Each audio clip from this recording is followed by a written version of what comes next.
들어가는 걸 보겠습니다. 함께 봅니다. 시작.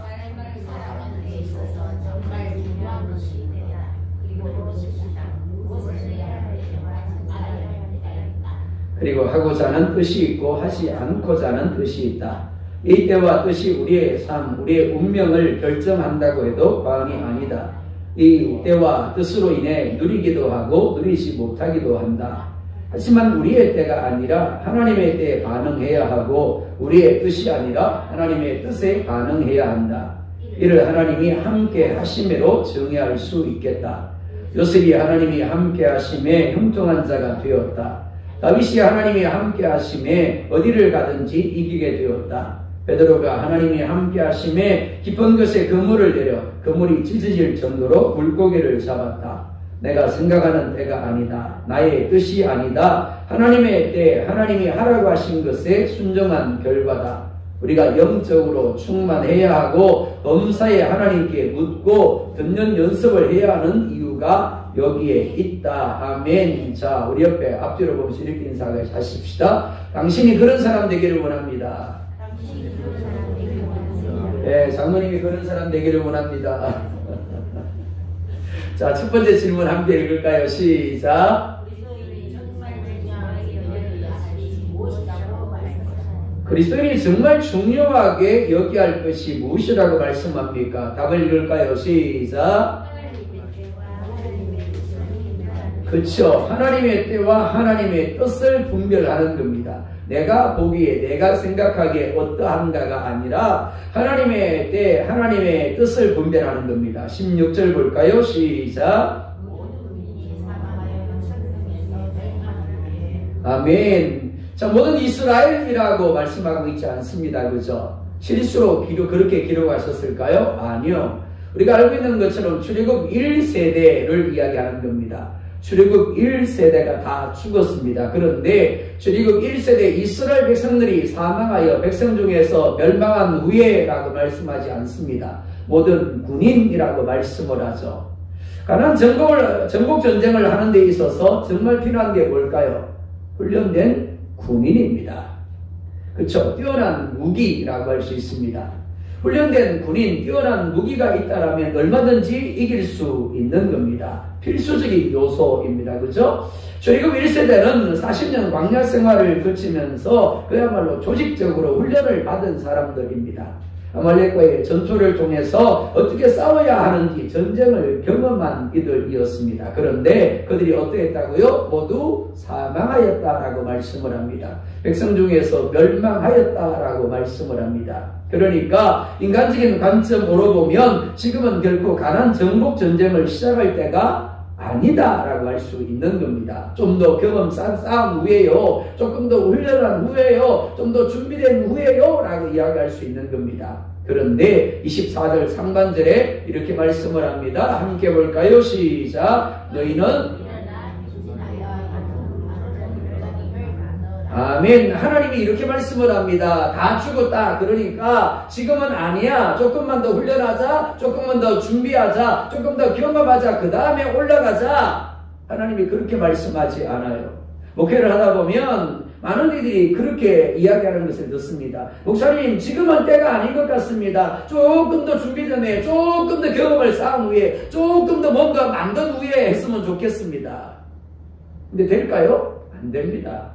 조금 더 준비되면 쉬울까요? 조금 더 훈련하면 쉬울까요? 조금 더 모든 것을 완비하면 쉬울까요? 아니요. 그때 가면 못하는 겁니다. 마찬가지입니다. 분명히 지금은 준비할 때이고 지금은 더 경험을 쌓을 때이고 뭔가를 만들 때라고 할 수 있습니다. 근데 하나님은 지금 그렇게 하는 것이 아니라 일어나래요. 행진하래요. 그리고 골짜기를 건너라라고 말씀을 합니다. 우리의 생각과 다르죠. 우리의 때와 다르더라라는 거죠. 자, 25절이요. 시작. 오늘부터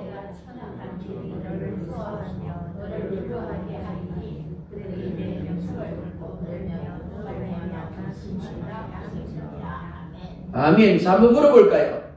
여러분들, 여러분의 힘, 여러분의 능력으로 살아갑니까? 아니면 하나님의 은혜로 살아가십니까?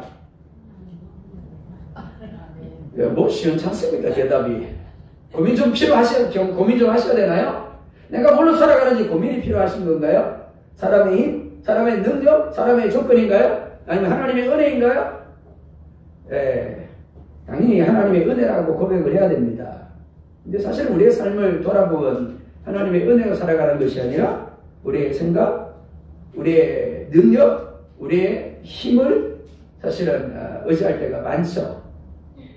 사람들은 저마다 자신이 생각하는 최고의 때가 있습니다. 대학생들은 공부를 하다가 휴학을 합니다. 왜 휴학을 할까요? 지금은 휴학할 때다라고 여겨지기 때문입니다. 취직을 해야 할 때, 사업을 시작해야 할 때, 업종을 변경해야 할 때, 사업을 확장해야 할 때, 혹은 사업을 줄여야 할 때, 결혼을 해야 할 때, 농사도 마찬가지죠. 저마다 생각하는 때가 있습니다. 그런데 성경은 우리의 때가 아니라 하나님의 때가 있다라고 말씀을 합니다. 이런 겁니다. 집에서 수도꼭지를 돌립니다. 물이 나올까요? 안 나올까요? 답은 모른다입니다. 모른다예요. 수도꼭지를 돌리는 건 우리의 몫입니다. 그러나 물이 나오게 하는 것은 하나님의 몫이죠. 하나님이 수원지에서 수도꼭지를 잠궈버리면 어떻게 된다고요? 아무리 수도꼭지를 돌려도 물이 안 나오는 거죠. 그러나 하나님이 수원지에 수도꼭지를 열어놓는다라면 우리가 수도꼭지를 돌릴 때 어떻다고요? 당연히 물이 나올 겁니다. 잠언 16장 9절에 이렇게 말씀을 합니다. 함께 볼까요? 시작. 사람이 마음으로 아멘. 그렇습니다. 아무리 내가 수도꼭지를 돌려도 하나님이 물이 나오게 하신다라는 이야기입니다. 밤을 새워가며 코피를 쏟으면서 계획을 세웠습니다. 그런데 아무리 우리가 때라고 생각하고 철저하게 계획을 세우고 준비할지라도 되게 하시는 분은 누구라고요? 하나님이시라는 겁니다. 즉 하나님의 때가 있다라는 겁니다. 아브라함이 가나안에 거주한 지 10년이 지났습니다. 그런데 하나님이 주시겠다고 하신 아들을 여전히 주시지 않았습니다. 그래서 사라가 자기 종 하갈을 아브라함과 동침하게 하여 아들 이스마엘을 낳습니다. 왜 그랬을까요? 가나안에 거주한 지 10년이라는 시간은 아브라함과 사라가 생각하는 때였기 때문입니다. 지금쯤이면 하나님이 아들을 주셔야 되는데 안 주시는 거 보니까 하나님도 포기하셨나 보다. 그러니까 하갈을 통해서 얻어야 되겠다라고 생각을 하는 겁니다. 인간적인 방법으로, 인간적인 생각으로 하갈과 동심함으로 이스마엘을 낳은 겁니다. 하나님이 주시지 않은 것이 아닙니다. 하나님이 하신 약속을 잊어버린 것도 아닙니다. 하나님의 때가 되지 않은 겁니다. 아브라함의 나이 100세, 사라 나이 90세에 하나님은 말씀하신 대로 아들 이삭을 그들에게 주시고 약속의 유업을 잊게 하셨습니다. 기다리지 못한 결과가 무엇입니까? 지금까지도 이삭의 후손과 이스마엘의 후손이 쉼없이 전쟁을 하며 서로의 생명을 빼앗고 있습니다. 많은 이들이 사실은 똑같은 반응을 나타냅니다. 하나님이 사라의 등을 떠밀었나요? 하갈을 아브라함에게 주어서 그 하갈을 통해서 아들을 낳게 등 떠밀었나요? 아니면 아브라함이 내가 이제는 당신이 아니라서 하갈을 통해서 아들을 낳아야 되겠다라고 아내에게 독촉을 했나요? 아니죠. 사라가 등 떠밀었습니다. 나중에 사라가 임신하고 나서 자기 자신을 무시하니까 뭐라고요? 마치 아브라함이 잘못한 것처럼 그러더라는 거죠. 많은 이들이 신앙생활을 하면서 어떤 환경, 어떤 상황을 만났을 때 반응하는 것도 마찬가지입니다. 하나님이 등 떠밀었나요? 아니죠. 하나님이 등 떠민 게 아닙니다. 내가 하나님의 때를 분별하지 못한 겁니다. 내가 생각하는 때 하나님의 때를 기다리지 못하고 내가 조급하게, 내가 성급하게 행한 결과죠. 그런데도 마치 하나님이 잘못하신 것처럼 하나님 왜 나만 못 살게 구세요? 하나님 왜 나에게만 이런 고난을 주세요? 정말 그럴까요? 아니라는 거죠. 전도서 3장 1절에서 3절을 볼까요? 시작. 범사에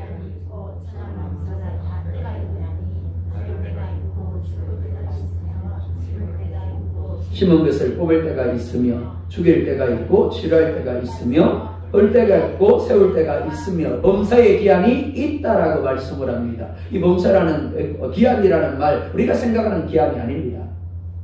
하나님이 정하신 때를 가리킵니다. 이스라엘 백성들이 보기에는 군대가 모두 죽었기에 때가 아닙니다. 하지만 하나님은 정반대의 말씀을 하시죠. 오늘이 때다. 지금이 때다. 그러니까 일어나서 행진해라 라고 이야기를 하십니다. 오늘부터 천하 만민이 너를 무서워할 것이다 라고 하십니다. 그렇습니다. 우리가 보기에는 절대 부정의 상황일지라도 하나님의 때라면 하나님이 이루십니다. 하지만 우리가 보기에 절대 긍정의 상황일지라도 하나님의 때가 아니라면 하나님이 막으시는 겁니다. 우리에게 영적 지혜가 필요한 이유가 여기에 있습니다. 가야 할 때와 멈추어야 할 때, 해야 할 때와 하지 말고 기다려야 할 때를 분별해야 하기 때문입니다.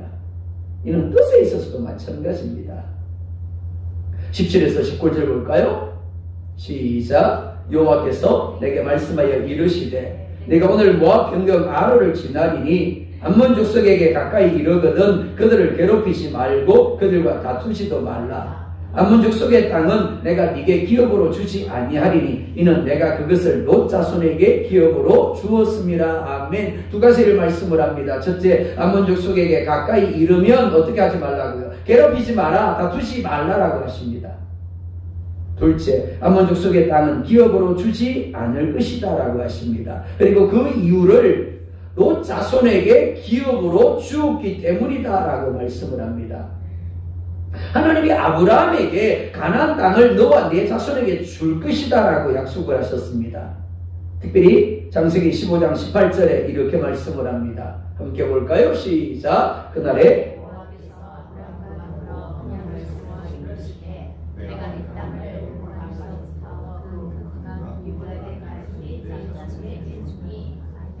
자, 어디서부터 어디까지요? 읽으셨잖아요. 자, 애굽 강에서부터 그 큰 강 유브라데까지 네 자손에게 주노니 라고 말씀을 합니다. 패스해 주세요. 자, 지도를 볼까요? 성경 공부하신 분들 저 지도를 기억할 겁니다. 제가 성경 공부할 때마다 계속 저 지도를 그렸어요. 그죠? 자, 지중해가 이쪽에 있습니다. 그 다음에요, 맨 위에 갈릴리 호수가 있죠. 그 위로 올라가면 헐몬산이 있습니다. 헐몬산 밑에 메론강이 있고, 메론강이 지나서 갈릴리 호수, 그리고 갈릴리 호수를 통해서 요단강이 내려옵니다. 요단강 쭉 내려오면 맨 밑에 뭐가 있다고요? 염해, 사해라고 부르는 염해가 있습니다. 그리고 또 왼쪽으로 가면 새사람같이 생긴 게 뭐죠? 나일강, 삼각주를 거쳐서 나일강이 내려옵니다. 애굽 땅 이집트가 있습니다. 그리고 이쪽 편에 두 줄기가 있죠. 유브라데와 그 다음에요, 우리 역사에서는 티그리스, 성경에서는 옛날에는 티그리스라고 하는데 지금은 이떼겔이라고 부릅니다. 자, 쭉 내려오죠. 자, 하나님이 뭐라고 말씀을 합니까? 애굽강, 즉 나일강으로부터 어디까지요? 큰강 유브라데까지. 자, 이렇게 사각형으로, 언제나 사각형은 하지만 사각형으로 만들어 놓은 그 땅을 네 자손에게 줄 것이다 라고 하나님이 창세기 15장에서 아브라함에게 약속을 하셨단 말이에요. 아멘 좀 하세요. 네. 자, 그런데 4절과 5절에 보면 에돔의 자손이 사는 지역의 땅은 한 발자국도 너희에게 주지 않을 것이다 라고 말씀을 합니다. 이는 내가 세일산을 에서에게 기업으로 주었기 때문이다 라고 말씀을 하죠. 자, 이 영역에서 에돔의 땅이 빠져버려요. 이쪽 모압이 있는 그쪽입니다. 모압이 있는 그쪽에 세일산 영역은 안 준대요. 뿐만 아닙니다. 그 다음에요, 지난주에 살폈죠? 모압 땅도 안 준대요. 그리고 위에 올라가서 어디 땅? 암몬 자손 땅도 안 준대요. 자, 이스라엘 백성들의 입장에서 보면 어떨까요? 에서와 모압과 암몬의 후손들은 그것을 올라가 보면 친척입니다. 일가예요. 그렇죠? 그러니까 당연히 그렇게 당연히 얘 그냥 둬야죠. 우리 친척인데 우리 일가인데 배려해줘야죠. 그렇게 생각할 수 있습니다. 근데 문제가 뭐라고요? 아브라함 때로부터 해서 계속 몇백 년이 흘렀어요. 지금 그런 상황이기 때문에 말만 친척이지 친척이 아닌 거예요. 그래서 왕정시대가 뭘 어떻다고요? 사사기 시대부터 시작해서 왕정시대까지 계속해서 이스라엘 백성들을 괴롭히는 이들이 에돔 족속과 모압과 암몬이라는 겁니다. 그러니까 어떻다고요? 하나님은 내버려둬라, 치지 말아라, 괴롭히지 말아라, 내가 그들에게 주었다라고 이야기하지만 그냥 그들을 두면 어떻다고요? 언제 그들이 우리를 공격해 올지 모르는 겁니다. 적을 뒤에 두고 어떻게 편안하게 걸어갈 수 있겠어요? 언제 후려칠지 모르는데. 심지어 그들이 살고 있는 땅은 하나같이 비옥한 땅이었습니다. 그러니까 당연히 이 땅까지도 차지하고 싶은 마음이 있었을까요? 없었을까요? 있어야 맞는 거예요. 하나님이 차지하지 말라 그러지만 에이 저거 놔뒀다가는 언젠가 우리 뒤통수 칠 텐데 더군다나 저 땅은 정말 좋은 비옥한 땅인데 당연히 차지하고 싶은 마음이 드는 게 맞는 겁니다. 그런데 하나님 뭐라 말씀하세요? 그 땅은 너희 것이 아니다라고 하십니다. 그들에게 주었기 때문에 건드리지 말라라고 하십니다. 왜요? 그들에게 주기로 약속하셨기 때문이다라는 겁니다. 자, 신명기 1장 42절에서 44절입니다. 함께 봅니다. 시작. 여호와께서 내게 이르시되 너는 그들에게 이르기를 너희는 올라가지 말라 싸우지도 말라 내가 너희 중에 있지 아니하니 너희가 대적에게 패할까노라 하시기로 내가 너희에게 말하였으나 너희가 듣지 아니하고 여호와의 명령을 거역하고 거리낌없이 산지로 올라가매 그 산지에 거주하는 아모리 족속이 너희에게 마주 나와 볼때같이 너희를 쫓아 세일산에서 쳐서 호르마까지 이른지라. 하나님과 하나님의 말씀을 불신한 10명의 정탐꾼과 이스라엘 백성들에게 하나님 뭐라 명령하셨죠? 올라가야 가나안 땅인데 올라가라고 하시는 것이 아니라 방향을 돌려서 왔던 길로 가래요. 다시 홍길길로 가래요. 그러니까 갈 수 있다고요? 못 간다고요? 못 가는 거죠. 아니 가나안으로 올라가야지. 고생하면서 여기까지 왔는데 어떻게 다시 왔던 길로 돌아가라 그래요. 그래서 이스라엘 백성들이 어떻게 한다고요? 하나님의 말씀, 하나님의 뜻을 무시하고 올라가지 말라고 하는데 올라가 버립니다. 그랬더니 어떻게 해요? 아모리 족속이 볼때같이 이스라엘 백성들을 쫓아서 세일산까지 쳐서 호르마까지 이르렀다라고 말씀을 합니다.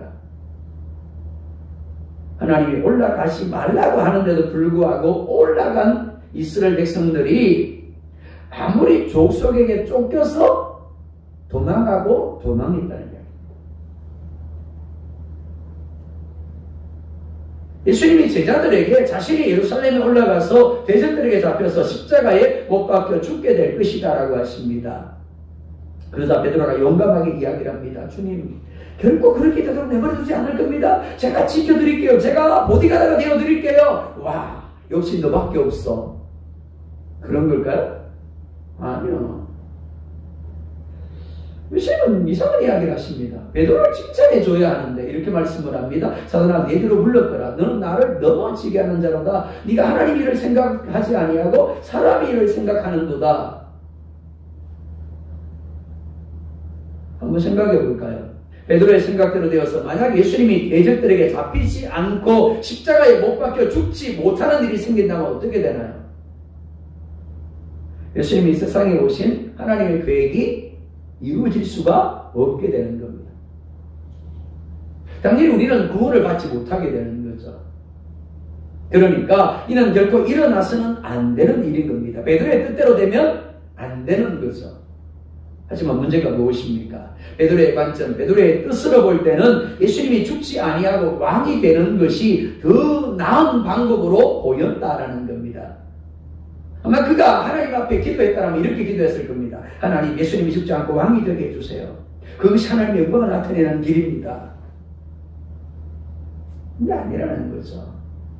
우리 중에 그 누구도 내일을 알 수 있는 사람은 없습니다. 하지만 저마다 사람들은 자신있게 자신의 뜻이 자신의 방법이 최고라고 여깁니다. 회의할 때 보면 누구나 다 그렇지 않습니까? 그래서 심지어 막 싸우기까지 합니다. 그렇죠? 요즘은 이제 우리 총회가 천번에스럽지만 옛날만 해도요. 총회 끝나면 늘 부끄러운 이야기들이 들려왔어요.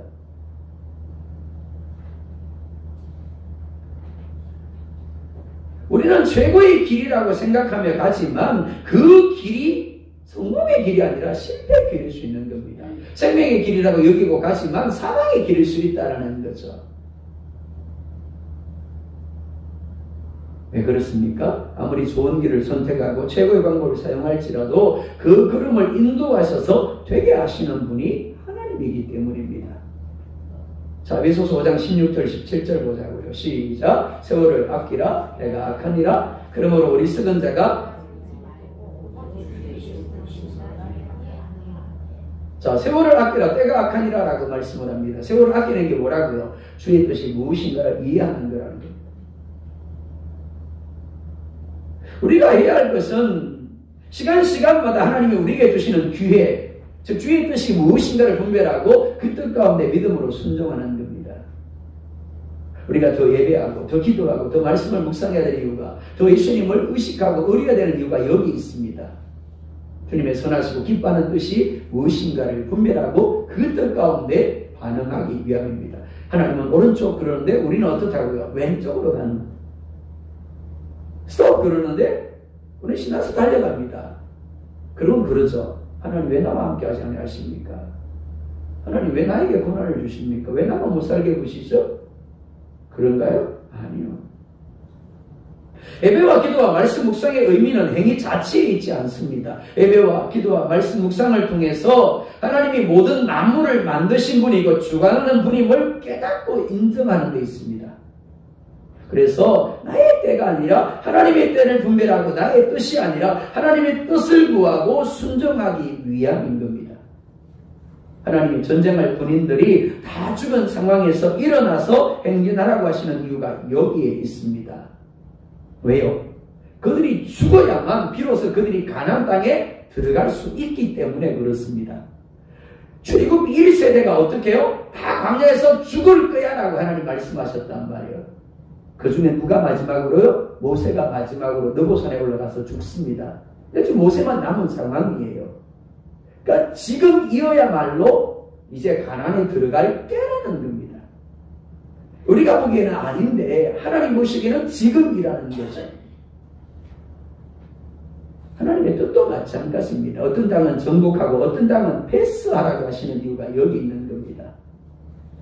하나님이 궁극적으로 이스라엘 백성들에게 이루고자 하시는 것은 단순히 가나안 땅을 차지하는 것이 아닙니다. 그들로 하여금 하나님을 온전히 신뢰하고 의지하며 순종하게 하심으로 하나님의 백성으로 바로 서게 하기 위함인 겁니다. 이게 구원이에요.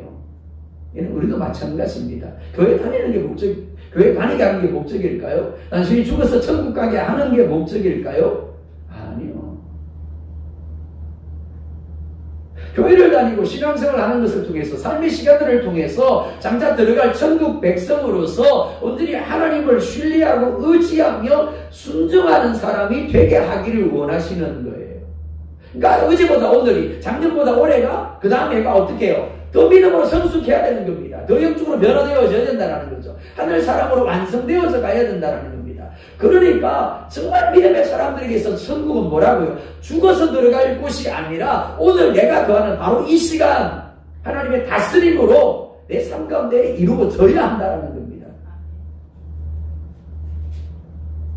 여러분은 여러분의 뜻과 때를 중요하게 여깁니까? 아니면 하나님의 뜻과 때를 중요하게 여깁니까? 내 뜻, 내 때가 아니라 하나님의 뜻, 하나님의 때를 분별하기 위해서 내가 해야 할 것이 무엇입니까? 자, 두 번째 질문 보자고요. 시작. 하나님이 말씀에 대해 우리에게 요구하시는 것은 무엇입니까? 무엇입니까? 답 봅니다. 시작. 넘기셨습니다. 그러나 순종해야 합니다. 24절 하반절 시작. 내가 에스본 왕 아모리 사람 시온과 그의 땅을 내 손에 넘겼은즉 이제 더불어 싸워서 그 땅을 차지하라. 아멘. 하나님이 에스본 왕 시온과 그 땅을 어떻게 하라고요? 읽으세요.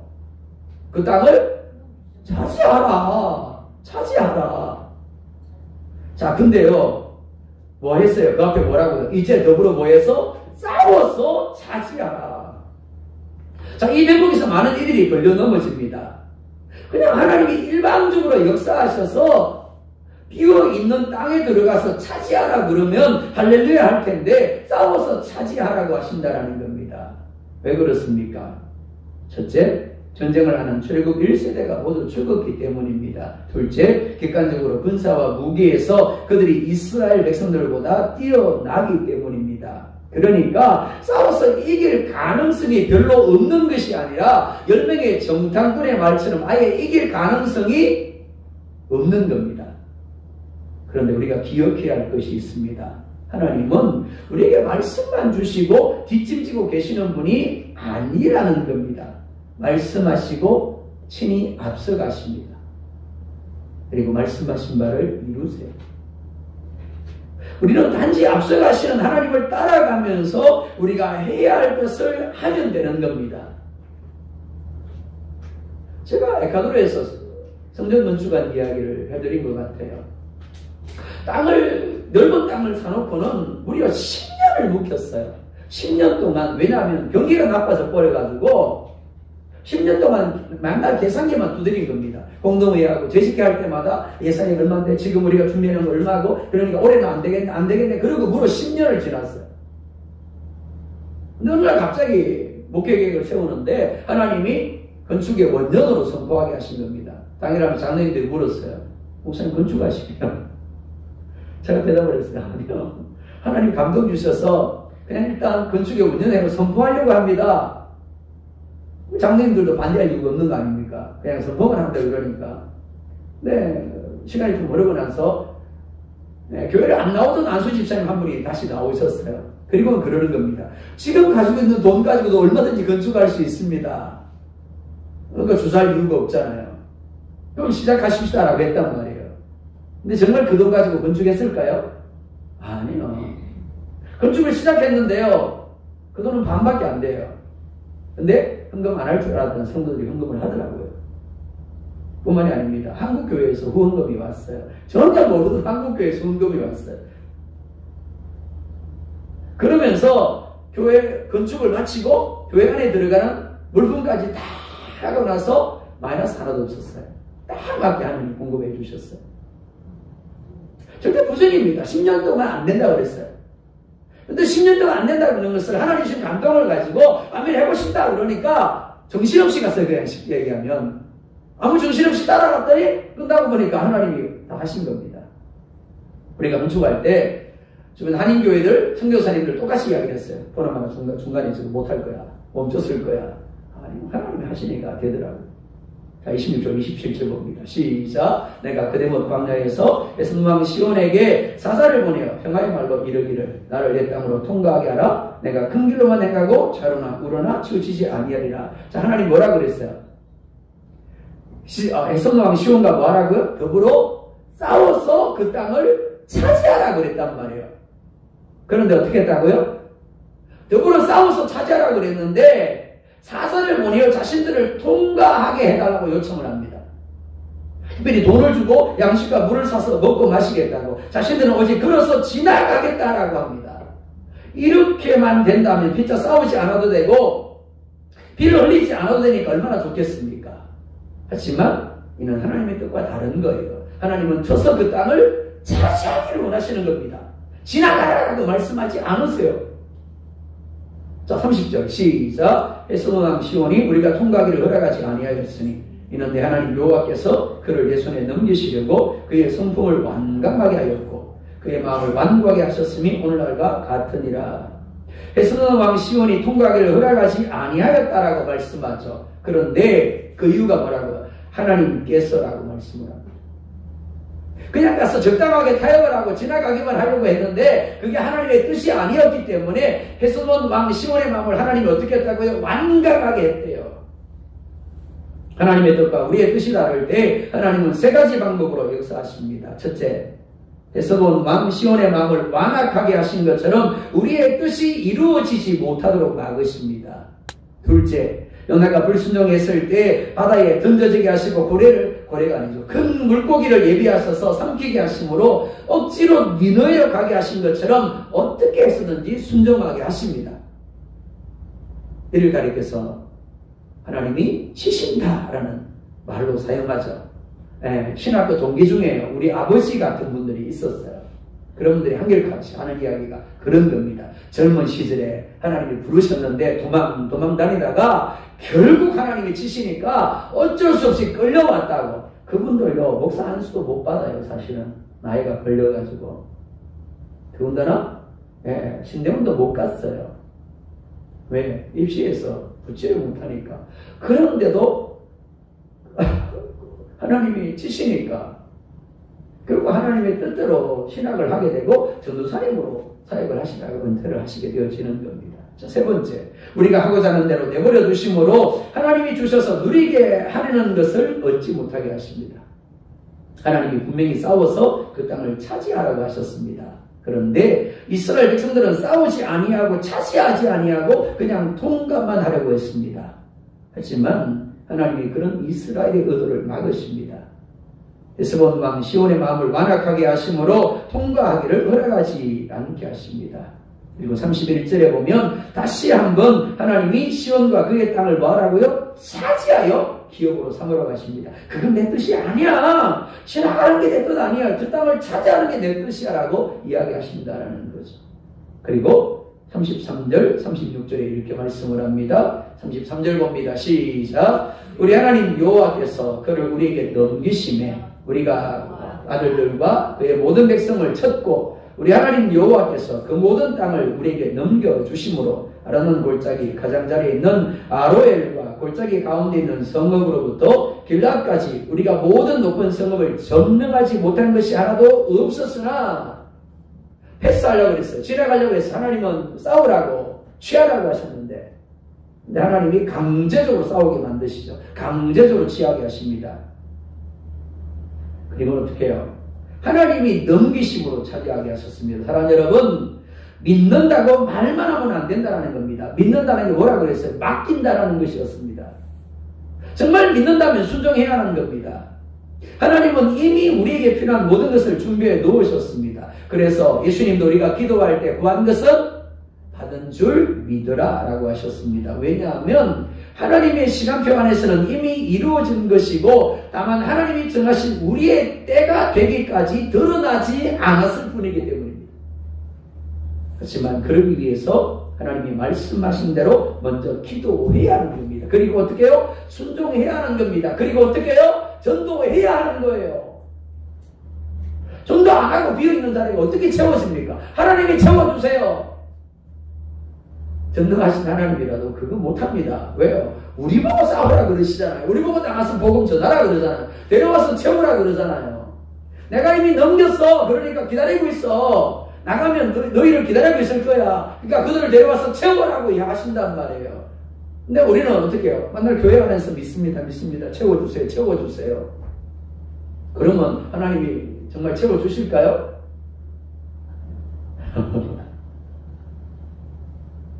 순종해야 하는 겁니다. 행해야 되죠. 하나님은 말씀하신 바를 반드시 이루십니다. 하지만 하나님이 준비하시고 이루신 것을 드러나게 하는 것이 뭐라고요? 우리의 순종이라는 거죠. 앞으로 이스라엘 백성들은 말도 안 되는 상황에서 말도 안 되는 가나안 원주민들과 싸우며 가나안을 정복하는 전쟁을 해야만 합니다. 하지만 이미 하나님이 주셨다라고 말씀을 합니다. 그리고 하나님은 말씀하신 대로 주실 겁니다. 하지만 그러기 위해서 이스라엘 백성들은 전적으로 하나님을 신뢰함으로 하나님의 때와 하나님의 뜻을 분별하며 순종할 수 있어야 하는 겁니다. 이는 우리도 마찬가지예요. 자, 예수님이 제자들을 보내면서 이렇게 이야기를 합니다. 각 가정에 들어가거든 평강을 빌어라. 평안함을 빌어라. 그 가정에 합당한 사람이 있으면 그 평안이 그 가정에 임할 것이고 그렇지 않으면 너에게 돌아올 것이다. 자, 천사가 여러분들 가정에 하나님 보내신 복을 가지고 앞에 가서 서 있어요. 이제 순종하기만 하면 돼. 근데 아무리 기다려도 순종을 안 하네. 기도해야 되는데 기도 안 해.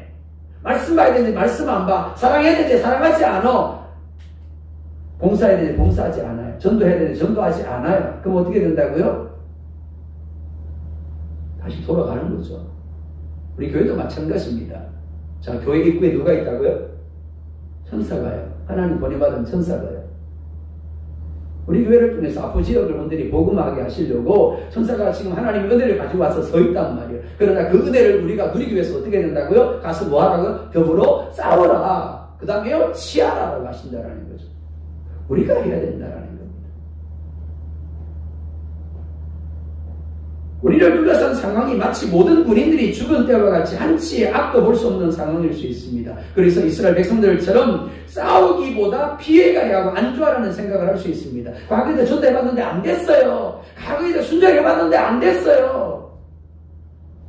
하지만 우리 생각이 중요한 게 아닙니다. 겁니다. 상황이 중요한 게 아니에요.